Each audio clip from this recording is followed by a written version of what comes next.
போனதில்ல ஒன்னாலதான் கண்ணே ஒன்னாலதான்.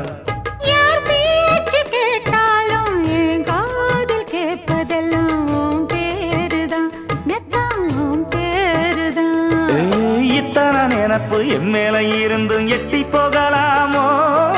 கட்டுப்பாடு இருந்தும் கட்டிக்கு முன்னே ஒட்டிக்கொள்ளலாமோ? முத்தமிட்டா மோசம் என்ன உண்டாகும்? சத்தமிட்டா உன் நிலைமை என்னாகும்? புது வளையல அரைச்சு தொண்டையில தான் நினைச்சு மாமன் கிட்ட பேச போற மணிக்கணக்கா. தூண்டாமணி விளக்க தூண்டி விட்டு எரிய வச்சு ஓ முகத்தை பார்க்க போற நாள் கணக்கா.